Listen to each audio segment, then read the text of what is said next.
हम कुछ पूछेंगे नहीं। चलिए, जिन जिनको पता है हैंड्स अप कीजिएगा और जिनको नहीं पता है वो सुन करके याद कीजिएगा, ठीक है। चलिए, पहला है क्वेश्चन कि प जो है ना, प ध्वनि जो है प, उसका जो उच्चारण स्थान होता है कहाँ से निकलता है? जिनको पता है हैंड्स अप कीजिए। पता है? बताइए तो। होठ से। Very good. होठ से हमारा प निकलता है। इसी से क्वेश्चन है कि होठ से और क्या सब निकल सकता है? जिनको पता है वो हैंड्स अप कीजिएगा। क्या निकल सकता है और होठ से? फ, ब, भ, म। Very good. कहने का मतलब है कि हमारे होठ से प वर्ग के सभी वर्ण निकलते हैं। कोई दिक्कत? चलिए, इसी के सहारे हम और अंदर चलते हैं। तो कोई बता सकते हैं दंत के सहारे, दांत के सहारे कौन से वर्ण निकलते हैं?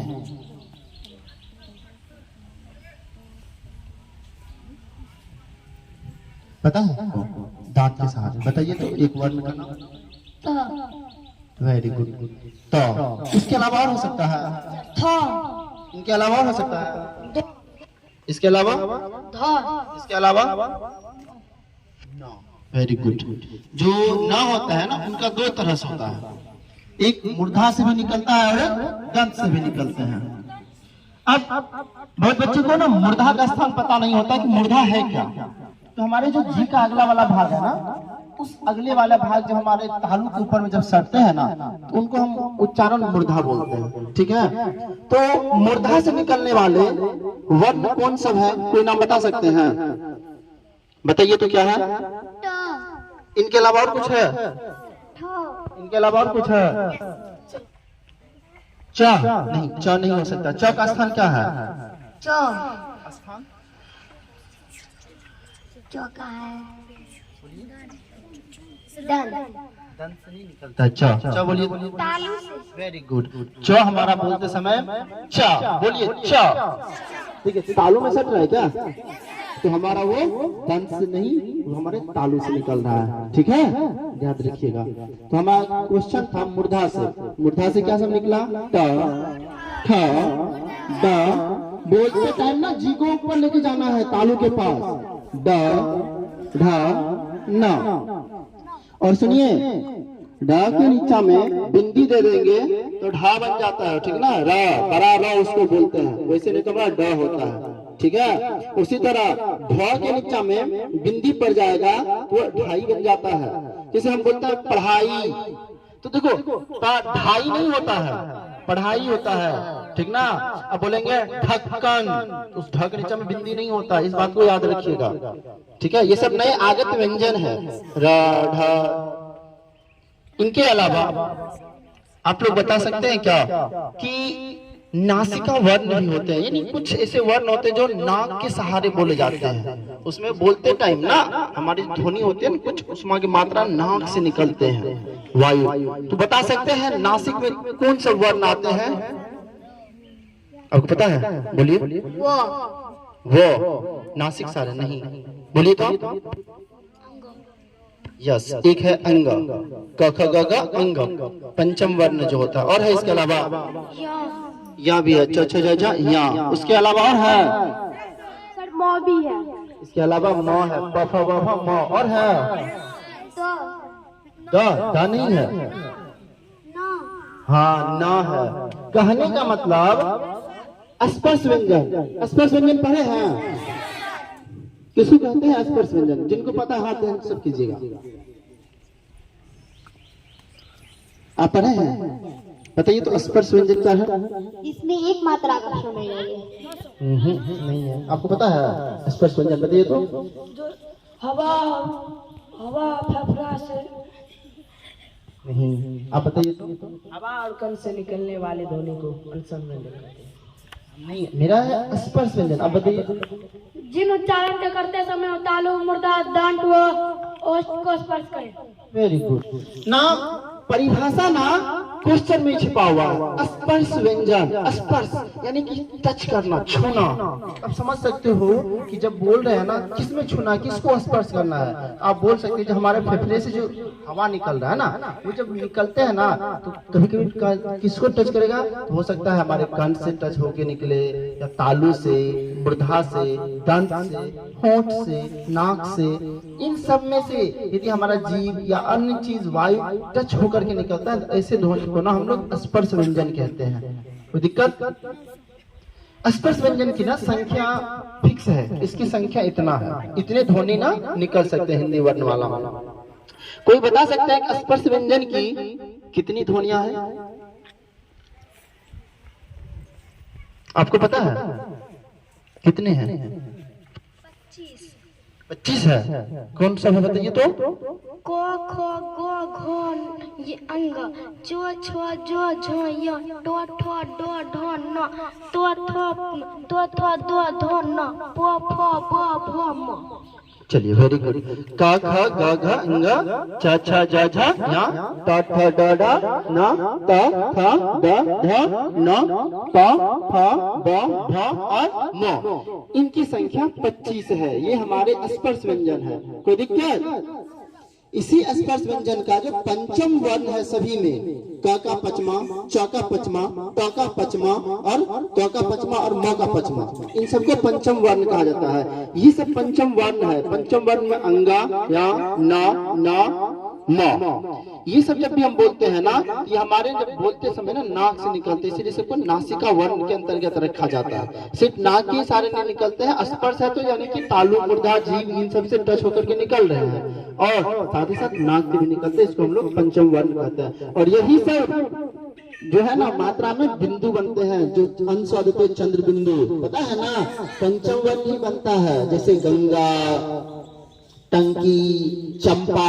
कहीं पे देखिएगा अंग है अंशवा, कहीं न है, कहीं म है, कहीं य है, कहीं न है, कहीं मूर्धन्य, कहीं दंत न। चलिए अब वर्ण से आगे बढ़ते हैं, शब्द की ओर चलते हैं। शब्द विचार पढ़े होंगे। शब्दों के विभिन्न प्रकार से हम लोग उसको अलग अलग वर्गीकरण किए हुए है ना। तो शब्द के अंतर्गत हम आते हैं, तो एक होता है ना कि शब्द का जन्म कहाँ से हुआ है, ओरिजिन उनका क्या है, उत्पत्ति उनका क्या है। उनको हम जब क्लासिफिकेशन करते हैं तो उनको भी हम अलग अलग पार्ट्स में डिवाइड किए हैं ना। कोई बता सकते हैं कि शब्द है, जैसे माइक है, जैसे चप्पल है, तो हम चाहते हैं कि ये शब्द कहाँ से निकल के आया है, उत्पत्ति की दृष्टि से किस क्लासिफिकेशन में किए हैं। बता सकते हैं उत्पत्ति की दृष्टि से शब्द को किन किन भागों में बांटे हैं? उत्पत्ति की दृष्टि से शब्द को किन किन भागों में बांटे हैं, आपको पता है? बताइए तो। चलिए वेरी गुड। तत्सम, तद्भव, देशज, विदेशज। अब ये तत्सम क्या है, तद्भव क्या है, देशज क्या है, विदेशज क्या है? यदि आपको याद होगा कुछ दिन हम पढ़े थे, अगला सेशन में जो फिर आप जाइएगा तो पढ़ाई होगा ही, लेकिन हम रिकॉल करना चाहते हैं आप लोगों को। क्या किन्हीं को तत्सम पता है? आपको बहुत सोच रहे हैं। चलिए बोलिए क्या है तत्सम? जो सब संस्कृत और ठीक उसी हिंदी में प्रयुक्त होते हैं तत्सम शब्द का। Very good. कहने का मतलब जो हमारी पुरानी भाषा है संस्कृत, पाली, प्राकृत, बहुत सारी पुरानी है। दक्षिण भारत में जाएंगे, कन्नड़, मलयालम, तेलुगु, तमिल, ये सभी बहुत पुरानी पुरानी भाषा है। तो हिंदी तो बाद में ना बना है। तो हिंदी जब बना भाषा, उनमें ना अलग अलग शब्दों को हम समाहित किए हुए, जोड़ करके रखे हुए हिंदी में। कुछ का जो पता चलता है ना, तो पता चलता है इसका ना ओरिजिन, यानी इसका ना जो शब्द का रूप है वो संस्कृत की उठा करके हिंदी में प्रयोग कर दिए हैं। ऐसे शब्द को हम लोग तत्सम कहते हैं। कोई बता सकते हैं तत्सम का एक दो उदाहरण, तब मानेंगे हम। तत्सम शब्द का कोई उदाहरण बता सकते हैं? गर्ल्स में एक भी हाथ नहीं है, एक है गुड़िया का पीछे, पता है? तत्सम शब्द का कोई उदाहरण दीजिए। नहीं, बोलिए। Very good. उलू एक संस्कृत शब्द है इस उल्लू को हम हिंदी में प्रयोग करेंगे उल्लू। तो आप उल्लू में प्रयोग करते हैं, तो ये संस्कृत का शब्द हुआ डायरेक्ट। तो उल्लू जो हमारा शब्द हिंदी है, हिंदी शब्द है, तो उल्लू से चेंज होके आया है, तो ये तत्सम नहीं हुआ, ये हो गया तद्भव। मेरा क्वेश्चन है तत्सम क्या है शब्द का, कुछ न कुछ आपको उदाहरण देना है, बताइए। पंकज, स्रोत। चलिए पंकज एक शब्द बोले हैं। अब पंकज का जो इस्तेमाल कर रहे हैं किसके लिए करते हैं? कमल के लिए। लेकिन आप कमल का तो कमल यूज कर ही ले हैं ना। देखिए तत्सम का सबसे अच्छा उदाहरण है सूर्य। सूर्य जो है ना संस्कृत का शब्द है, और हिंदी में भी हम लोग को सूर्य यूज करते हैं कि नहीं? चंद्र एक संस्कृत का शब्द है, उनका यूज हम हिंदी में कर रहे हैं, है कि नहीं? इसके अलावा और भी बहुत सारे उदाहरण हैं, ठीक है। इनके अलावा तद्भव, उधर एक बच्चे बोले थे तद्भव। तद्भव का कहने का मतलब है शब्द जो है ना उसका संस्कृत में पहले प्रयोग होता था। प्रकृति भाषा पुराना चलता था, पाली चलता था। जब बौद्ध धर्म, जैन धर्म सब आए ना, उनके बहुत सारे भाषा सब पाली प्रकृति, अभी भी बहुत सारे ग्रंथ सब किताब सब लिखे हैं। लेकिन अब वो सब भाषा का ना उतना चलमान नहीं है, तो हम लोग भी नहीं पढ़ पाए हैं, और पढ़ के कुछ अभी ज्यादा फायदा नहीं होगा। लेकिन यदि आप पढ़ना चाहते हैं तो बहुत ऐसे टीचर हैं जो कि प्रकृति पाली भाषा पढ़ाते हैं। हालांकि उन सब किताब को ना ट्रांसलेट हिंदी में कर दिया गया है। चलिए तद्भव क्या है? जो संस्कृत के शब्द है उसमें हमने क्या किया, लेपा पोती लगा दिया कुछ न कुछ, ठीक है, मेकअप उकअप कर दिया और उसको हिंदी में प्रयोग कर लिए। ऐसे सबको तद्भव कहते हैं, ठीक है। जैसे कि उन्होंने बोला उल्लू, तो उल्लू का मतलब होता है उल्लू, जो हिंदी में हम लोग प्रयोग करते हैं।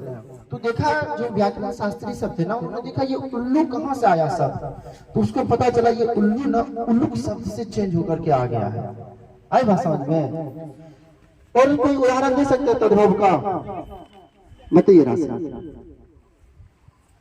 सर कुकुर।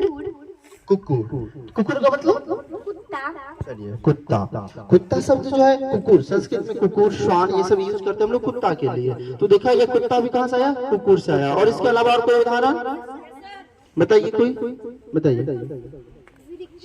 वृक्ष, वृक्ष से वृक्ष आया है, हम लोग यूज करते हैं ना वृक्ष, गाछ जो होता है। वृक्ष का कोई 3-4 नाम बता सकते हैं? वृक्ष का पर्यायवाची शब्द पता है क्या शब्द बताइए तो? पौधा, पेड़, गाछ, वृक्ष। रिपीट कर दी, चलिए बहुत अच्छा है। इसके अलावा तो हम जो ये शब्द देख रहे हैं ना, जो हिंदी के शब्द है वो संस्कृत से कुछ न कुछ प्रकृति पाली से हल्का सा उसमें मेकअप उकअप आप कह सकते हैं, हल्का सा रेफ हटा दिए, इरादा हटा दिए, उनमें अपना कुछ जोड़ करके हिंदी में प्रयोग कर लिए। इसके बोलते हैं तद्भव। देशज क्या है? कुछ ऐसे शब्द है ना उनका ओरिजिन पता ही नहीं चलता है कि ना संस्कृत में मिल रहा है ना कोई विदेशी स्रोत है उसका, ठीक है। कुछ ऐसे शब्द हैं आपको पता चलेगा ना इनका माँ बाप संस्कृत में कोई है, ना तमिल तेलुगु कहीं नहीं है, और ना ही कोई विदेश से ही शब्द आया है। तो पता चला ये शब्द आया कहाँ, तो लोग बोला क्या वैसे बोलचाल की भाषा में इसको ना यूज कर लिया गया। ऐसे शब्द को ना देशज कहा गया। क्या कहा गया? देशज। यानी बोलते बोलते हम लोग अपने अपने बोली में, बहुत सारे ऐसे बोली है ना जिनका व्याकरण नहीं है, भाषा का व्याकरण होता है, तो बहुत सारे बोली में उसको यूज किया गया और हिंदी में उसको मिला दिया गया। ऐसे शब्द को देशज। विदेशज क्या है? कुछ ऐसे शब्द है, कुछ ऐसे शब्द है जिनका सर्वप्रथम दूसरे देश में उसका प्रयोग हुआ करता था, तो वहाँ के लोग हमारे देश आए, तो हमारे देश आए तो उन्होंने अपना कल्चर लेकर के आया, अपना धर्म लेकर के आया, अपना रहन सहन हर चीज लेके, तो साथ में उन्होंने अपना भाषा भी लेकर के आया। तो विदेश से जो लोग आए ना भारत पहले सोने की चिड़िया कहलाती थी। इसका मतलब है यहाँ हर चीज ना बहुत मात्रा में होता था, चाहे खाने पीने का मसाला हो जो अंग्रेजों को लुभाती थी, चाहे सोना चांदी हो जो अन्य आक्रांताओं जो हमारे देश में आते थे लूट के फिर चले जाते थे। तो फिर भी भारत समृद्ध रहा है, इसमें कोई कमी नहीं। अभी भी भारत बहुत बड़ी अर्थव्यवस्था बनने वाली है। तो ये जो शब्द है ना, कुछ शब्द विदेश से जो आए ना वो अपना भाषा भी लेकर के आए, ऐसे शब्द को ना विदेशज कहा गया।